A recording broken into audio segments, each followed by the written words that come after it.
আসসালামু আলাইকুম ওয়া রাহমাতুল্লাহি ওয়া বারাকাতুহু। বিসমিল্লাহ ওয়া সালাতু ওয়াস সালামু আলা রাসূলিল্লাহি ওয়া বা'দ। প্রিয় বন্ধুরা, আমন্ত্রণ জানাচ্ছি তোমাদেরকে নতুন একটি ক্লাসে। আর আজকে আমরা যে বিষয়টি নিয়ে আলোচনা করব সেটি হলো আল ফিকরা। আল ফিকরা, আল ফিকরা অর্থ হলো অনুচ্ছেদ, যাকে আমরা বাংলায় বলি অনুচ্ছেদ, আর ইংরেজিতে যাকে আমরা বলি প্যারাগ্রাফ। তো এই অনুচ্ছেদ বা প্যারাগ্রাফ নিয়ে হলো আমাদের আজকের আলোচনা। প্রিয় বন্ধুরা, ফিকরা কাকে বলা হয়?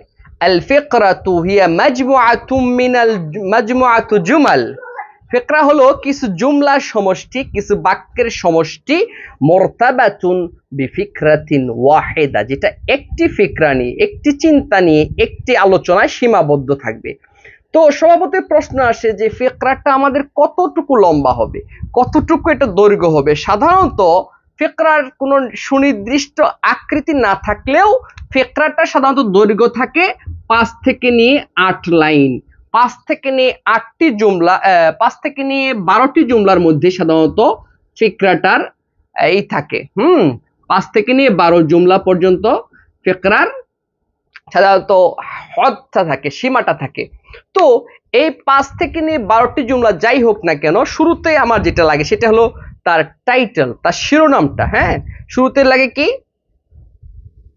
শুরুর যেটা 1 নাম্বার যেটা আমার দরকার সেটি হলো ফিকরার কিন্তু কয়টি অংশ? ফিকরার হলো চারটি অংশ, একটি ফিকরার 4টি অংশ। তো শুরুটা হলো 1 নম্বরে তার দরকার হলো ইসমুল মাউদু বা ইসমুল ফিকরা, মাউদুউল ফিকরা, আপনি যে নামেই বলেন না কেন, মাউদুউল ফিকরা, এটা হলো আমার 1 নম্বরে প্রথমত আউয়ালান এটার প্রয়োজন।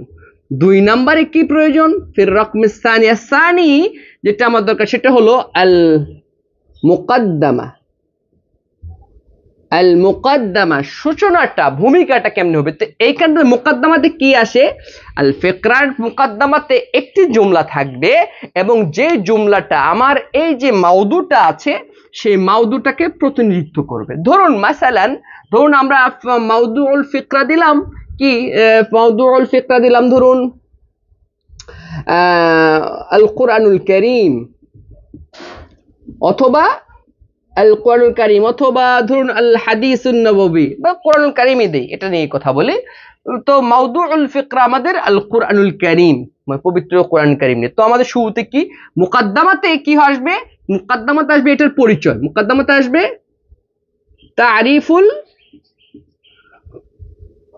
তারিফু মাউদুউল ফিকরা। আমার যে ফিকরা আছে তার যে মাউদুটা আছে তার পরিচয়টা আসবে আমার এই ইয়েতে, কি মুকদ্দমার মধ্যে। তাহলে আমার কি আসবে? আল কুরআনু ওয়া কিতাবুল্লাহ আল মুনাজ্জাল আলা নবিয়িহি মুহাম্মদ সাল্লাল্লাহু আলাইহি ওয়াসাল্লাম আল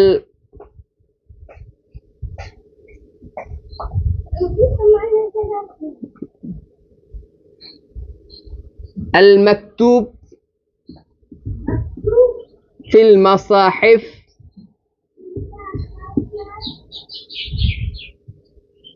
المنقول عنه نقلا متواترا بلا شبهة। ফিকরা শুরু করার পর, মুকদ্দমা শুরু করার পর আমাদের যেটা দরকার সেটি হলো জুমলাতুল মাউদু। তৃতীয় প্রকারে আসবে আমাদের জুমলাতুল মাউদু, অর্থাৎ আমরা যে এটা করছি, আমাদের যেই ফিকরা আছে, অনুচ্ছেদটা আছে, তার যে মূল বক্তব্য সেই বক্তব্যটা আমরা এই পর্বে উপস্থাপন করব এবং এইখানে আমরা 3 হোক 4 হোক 5 হোক যে কয়টা জুমলা দরকার সেই কয়েকটা জুমলা উল্লেখ করব এবং জুমলাগুলো কিন্তু একটার পর একটা সিরিয়ালে রাখবো, একটার পর একটা যে নিজাম আছে তারতিব আছে সেটাকে আমরা মেইনটেইন করব। তারতিব যদি আমরা ইস্তেমাল না করি, তারতিবের যদি আমরা মুলাজামা না রাখি, তাহলে কিন্তু আমাদের এই ফিকরাটা সহজবোধ্য হবে না এবং সেটা সুন্দর সুখকর পাঠ্যকর হয়ে উঠবে না। তাহলে আমাদের দেখা যাচ্ছে যে আমরা প্রথমে কোরআনুল কারীমের যেটা আমাদের মুকাদ্দমা, যেটা আমাদের আল জুমলাতুল উলা, প্রথম জুমলা একে বলা হয়, সেটা কিন্তু আমাদের এর তারিফ নিয়ে বলেছি। তাহলে দ্বিতীয় ক্ষেত্রে আমরা কি করতে পারি? দ্বিতীয় ক্ষেত্রে সর্বপ্রথম আমাদের প্রশ্ন আসে কোরআন সম্পর্কে, কোরআনের পরিচয় দেওয়ার পরে মাতা নাযালা আল কুরআন ওয়া আইনা নাযাল, হ্যাঁ, এটা আহওয়ালটা কি ছিল, আলা মান নাযাল, এরকমটা। তো আমাদের এই জুমলাটা কি হতে পারে? জুমলাটা হতে পারে যে নুজিলাল কুরআন, নাযালাল কুরআন আওয়ালান ফি শাহরে রমাদান ফি লাইলাতিল কদরি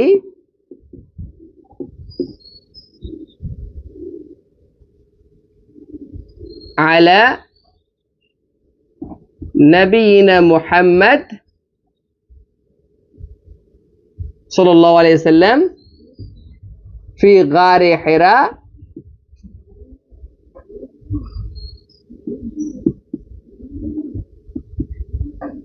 ফি গারে হিরা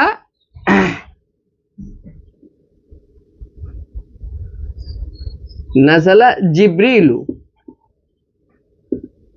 জিবরিল আলাইহিস সালাম বিল কুরআন, বিল কুরআনি আওয়ালান ফি শাহরি রমাদান ফি লাইলাতুল কদরি আলা নবিয়িনা সাল্লাল্লাহু আলাইহি ওয়াসাল্লাম মুহাম্মদ সাল্লাল্লাহু আলাইহি ওয়াসাল্লাম ফি গারি হিরা। এইটা বলার পরে আমাদের সহজেই প্রশ্ন আসে যে কোরআন অবতীর্ণ হলো, তারপরে আমার কি হলো, মানে তারতিবটা কি জুমলার? তারপরে জুমলাটি তারতিবে আসবে যে বিআই সূরাতিন নুজিলাল কুরআন আওয়ালান। তো وأول ما نزل من القرآن ما أتى به جبريل ما نزل من القرآن ما أتى به جبريل من القرآن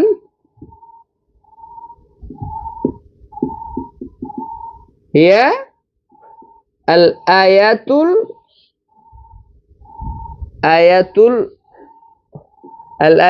الخمسة الأول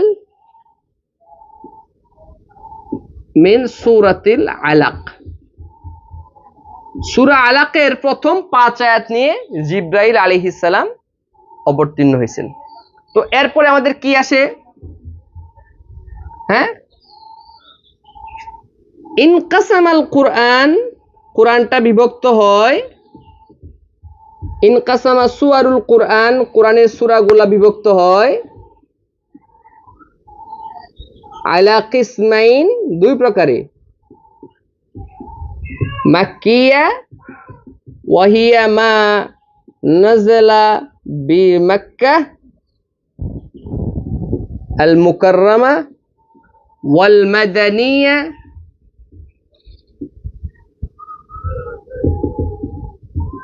ওয়াহিয়া মা নুজিলা বিল মাদিনা আও বাদাল হিজরা।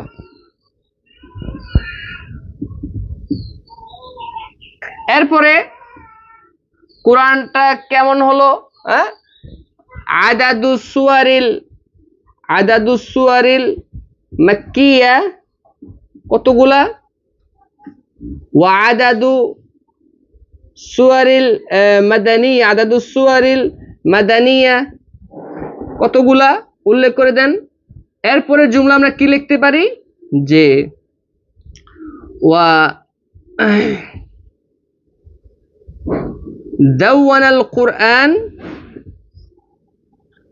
আওয়ালান ফি মাসহাফিন ওয়াহিদ, একটি মাসহাফে কে নিয়ে আসছেন?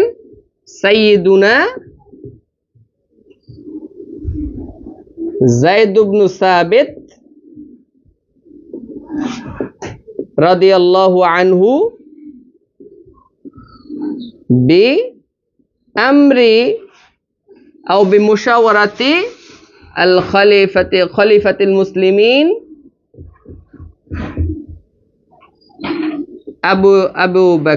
আবি বকর সিদ্দিক রাদিয়াল্লাহু আনহু রাদিয়াল্লাহু আনহু।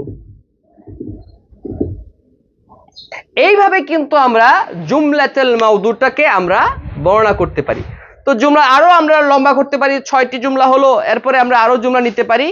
এরপরে যেটি আমাদের লাগে সেটা কি, এরপর একটার পর একটা যে জুমলাটি আসুক আমাদের কিন্তু তারতিব থাকবে, যে ওই সময়কালটা ঠিক থাকবে, কোনটার পরে কোন কোন জুমলাটি আসতেছে। এরপরে যেটা আমরা দিব সেটা হলো আমাদের খাতেমা বা আমাদের নেহায়াতুল জুমলাটা কি, নেহায়াতটা কি। হ্যাঁ, নেহায়াতটা হলো আমাদের যে নাহনু, আমাদের কোরআন সম্পর্কে আমাদের কি করা উচিত, এইটা হলো এই মাউদু সম্পর্কে আমাদের কি করা উচিত বা জনসাধারণের কি করা উচিত, সেটা হলো নেহায়াতুল কালাম। তো আমাদের এখানে নেহায়াতুল কালাম কি না, আলাইনা ফাআলাইনা, সুতরাং আমাদের উচিত আন নাকরা আল কুরআন কামা হুয়া হাক্কুহু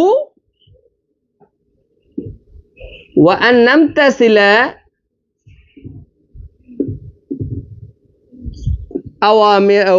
وأن نمتثل ونقيم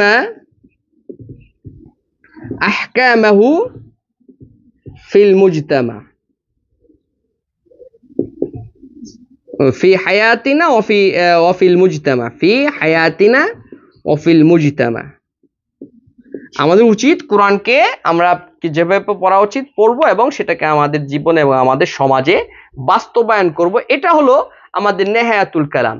এই পর্যায়ে আমরা দেখবো যে এই হেওয়ারের মধ্যে এই লেখাগুলোতে লিখতে গিয়ে আমাদের কোন কোন বিষয়কে খুব সতর্কতার সাথে খেয়াল রাখতে হবে। তাহলে বন্ধুরা আসুন একটু চেক দেওয়া যাক। আমার এক বন্ধু বলতেছেন যে আব্দুল্লাহ ভাই, আপনি ফিকরা লেখার ক্ষেত্রে এটা আপনি আপনার ছাত্রদেরকে উপদেশ দিতে পারেন, ছাত্রছাত্রীদের, সেটি হলো যে তারা যেন শুরুটা করে বিল ফিকরাতিল আম্মা দিয়ে। ফিকরাতুল আম্মা কি, সাধারণ যে পরিচিতি, ওই যে আমাদের যেই মাউদুর যে শুরুটার কথা বলছিলাম, হ্যাঁ, তারিফুল মাউদু, সেইটা দিয়ে শুরু করে এরপরে তারা যেটা করবে সেটা হলো তারা যেন তাসালসুলিল মানতিকি, অর্থাৎ এই কথাবার্তার যে ইটা, মানে এই যে বর্ণনার যে ধারাবাহিকতাটা, এইটাকে যেন তারা বজায় রাখে, এটাকে যেন তারা কখনো নষ্ট। এরপরে যেটা আছে সেটি হলো তারা যেন একটি জুমলার পর আরেকটি জুমলার মধ্যে তাশাউক, যাকে বলে যে আগ্রহকে ধরে রাখার জন্য যা যা করার দরকার সেটা করতে পারে। সেক্ষেত্রে তারা কিছু আলাদা কিছু শব্দাবলীর ইস্তেমাল করতে পারে, যেগুলা ওই যারা পাঠক ওদেরকে আরো ক্যাচ করে রাখবে, ওদেরকে আরো এনগেজড রাখবে, ওদেরকে আরো মোরতাবাত রাখবে। সেগুলো কি, যেমন সে ইস্তেমাল করতে পারে লে আন্না, কেননা একটি কথা বলে সে বললো লে আন্নাল কুরআন, লিআন্নাল কুরআনুল কারীম হিয়া দাস্তুরুল মুসলিমিন, হুয়া দাস্তুরুল মুসলিমিন, এমনটি যেন বলে। হ্যাঁ, বিল ইদাফাতি ইলা, বিল ইদাফাতি ইলা, মানে এই দিকের সম্পর্কিত হয়ে, এরকমটা। এর বিপরীতে আলা নাকিদি যালিক, আলা নাকিদি যালিক, এটাকে সে তারা ইস্তেমাল করতে পারে। এরপরে আরো যেটা তারা আরো ইস্তেমাল করতে পারে সেটি হলো যে আতালি, এর পরেরটা আরো ইস্তেমাল করতে পারে বাদা যালিক, এরপরে।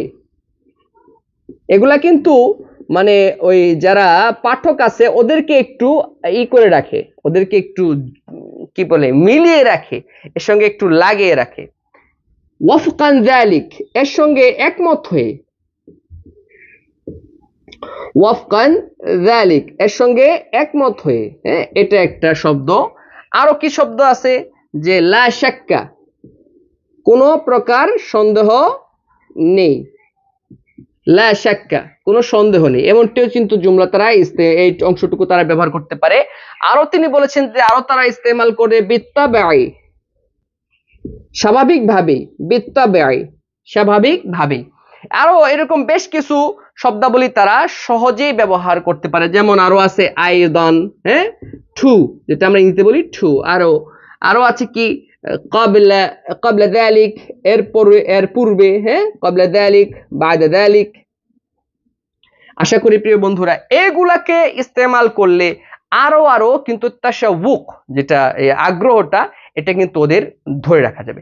অনেক সময় পরীক্ষার মধ্যে যেগুলো আসে সেটা হলো, পরীক্ষা আসে কি সওয়ালাত আকারে আসে, যে একটি ফিকরা নিয়ে উক্তুব আল ফিকরা আলা হাযিহি আলা আজওয়াতি হাযিহিল আসইলা, এই সমস্ত প্রশ্নের জবাবের ভিত্তিতে তুমি একটা ফিকরা লেখো। উক্তুব, হ্যাঁ, উক্তুব ফিকরাতান বিআজওয়াতি আলা আন হাযিহিল আসইলা, এই প্রশ্নগুলোর উত্তরের দিয়ে তুমি একটি ফিকরা বানাও। সেই প্রশ্নগুলো তখন হলে আমাকে কিন্তু যেই প্রশ্ন থাকবে সেই আজওয়াগুলা, হ্যাঁ, সেই আজওয়াগুলা কিন্তু আমাকে উল্লেখ করতে হবে। প্রশ্ন যা হবে উত্তরটাও তাই হবে, এমনটি করে 10টা হলে 10টাই। এরপর আমাকে যে জিনিসটা খেয়াল রাখতে হবে সেটা হলে আসসালামাতুল লাগাবিয়া, আসসালামাতুল লুগাবিয়া, যে আমাদের আছে যে ভাষাগত যে আমাদের নিরাপত্তা, কি সেটা, যে আমার এই জুমলাটা তার যেই স্বাভাবিকভাবে যেভাবে হওয়ার কথা ছিল সেভাবে হচ্ছে কিনা, এরপরে আমার যেই বিভিন্ন আলামাতুত তারকিমাত গুলা আছে, হ্যাঁ, আলামাতের তারকিমাত গুলাকে যথাযথভাবে প্রয়োগ হচ্ছে কিনা। ইস্তেখদাম, এটি ইতিপূর্বে আমরা হেওয়ারের ক্ষেত্রে বলেছি, ইস্তেখদাম আলামাতিত তারকিম, এটা কি আমার সঠিকভাবে হচ্ছে কিনা। আলামাতুল তারকিমের ইস্তেখদামাত যদি সুন্দরভাবে না হয় তাহলেও কিন্তু আমার এই ফিকরাটা কিন্তু প্রাণবন্ত হবে না, সুন্দর হবে না, আমি কিন্তু কাঙ্ক্ষিত দারাজা অর্জন করতে ফাশেল হয়ে যাব, ব্যর্থ হয়ে যাব। সুতরাং আমাদের উচিত ইহতেমাম করা, গুরুত্বের সঙ্গে দেখা বিষয়গুলোকে আগে একটু, যেই বিষয়গুলো, একটা ফিকরা লিখতে আমার যেই শব্দগুলাকে বেশি লাগবে, হ্যাঁ, এই ফিকরার অধীনে যেই শব্দগুলাকে বেশি রাখতে হবে, সেই আরবি শব্দগুলোর অর্থগুলাকে এবং যেই ফাইলগুলো লাগবে সেই মাসদারগুলোকে নিজের মধ্যে রপ্ত করে নিলে ইনশাআল্লাহ সহজে ফিকরাগুলা আমরা লিখতে পারবো। আশা করি এই ফিকরা নিয়ে যে ঝামেলাগুলো আছে এই ভিডিও দেখার পরে, ক্লাস দেখার পরে, এটাও আপনাদের হল হয়ে যাবে, সমাধান হয়ে যাবে।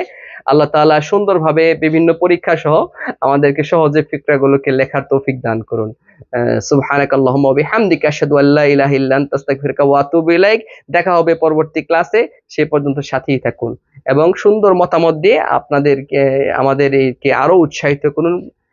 আশা করি রব্বুল আলামিন আমাদেরকে জাযায়ে খায়ের দান করবেন। আসসালামু আলাইকুম ওয়া রাহমাতুল্লাহি ওয়া বারাকাতুহু।